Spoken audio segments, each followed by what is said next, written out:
Everyone has a story that matters, no matter how big or small. My passion for people and real conversation is born from my own life experiences. Welcome to the very first episode of Home of Comfort. This is your host, Anna Atitiante. Now, I'm so excited because I've been waiting to do this for the longest time. So, thank you so much for allowing me the next few minutes as I introduce to you what Home of Comfort Talk Show is all about and what led to the creation of Home of Comfort. To begin with, Home of Comfort Talk Show is more than a show for me. It is an answer to the question that my heart has been asking for the longest time. What does it mean to be a safe place for someone? Is it something that you've asked yourself before? Today, I want to tell you why this question matters to me and why I believe it matters to you too. Before I get into more details, thank you so much for stopping by. To the returning subscribers, thank you. We are back. My story begins with a deep loss early in life, which left me with a deep sense of uncertainty.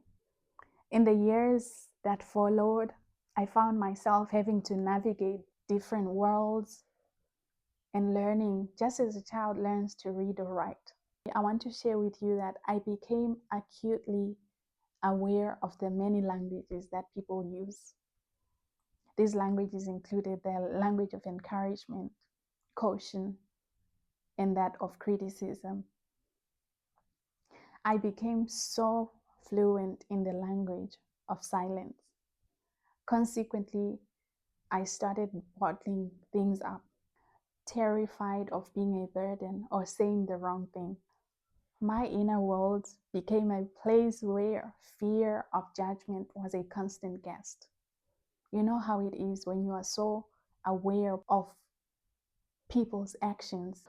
But in different seasons of adapting, I found myself learning another dialect or another language, which was quite outstanding for me.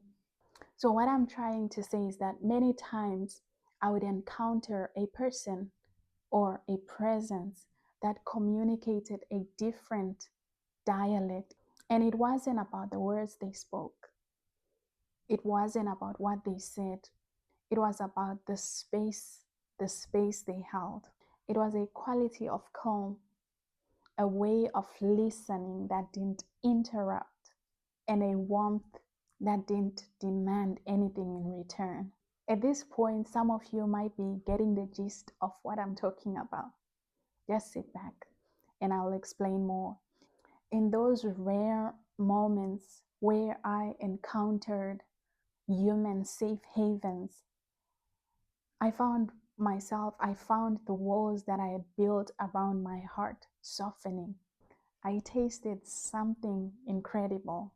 It was so liberating. I didn't want to hide it and I didn't want to keep it to myself. And that was the power of vulnerability, the power to just be who you are. And in those rare moments, I noticed that I could just be without any fear of judgment or without any fear of what the next person would say. And ladies and gentlemen, that's when the vision of this show was born. It wasn't born from a place of lack or from a place of anger, but from that place of profound gratitude for the glimpses of sanctuary.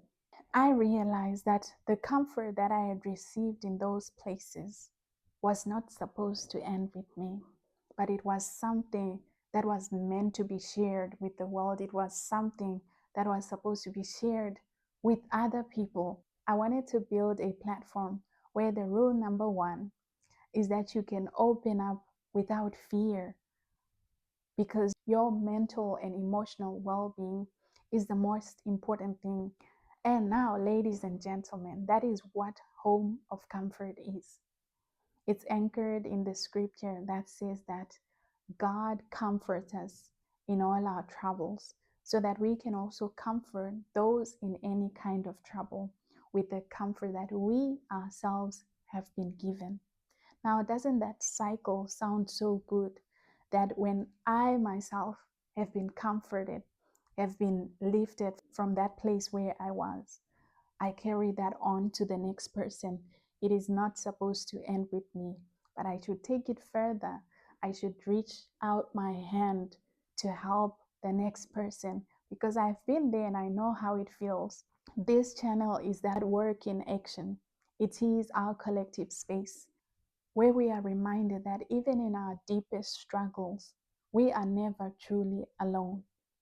And on this platform, we turn our scars into stories of hope, whether it's grief, anxiety, depression, a loneliness that's hard to describe. You are not alone, and we are going to do this together on this channel. Now, amazing guests will come on this show, and we will demystify all those things. We will share the hard and the simple things, and we will learn that healing at its core is about connection. It's not a solitary journey. This is my invitation to you, my guest.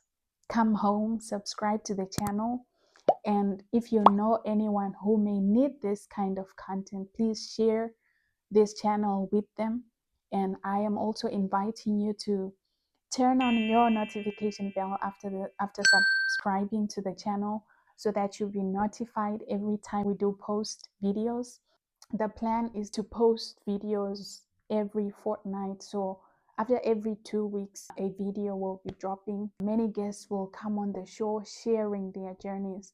So let's do this, guys. Let's build a strong community that is ready to comfort, that is ready to make an impact. As I have mentioned earlier, that the cycle is not supposed to end. It's not supposed to end with me, but it's something that we should continue to carry on. Oh, thank you so much for being here at the very beginning. And remember, your feelings are valid. You are not alone in your healing journey, and you are not alone in life. We are a powerful and wonderful, loving community. So let's build that. And until next time, I'm your host, Annah Gwatura Titianti. See you in the next episode. Bye.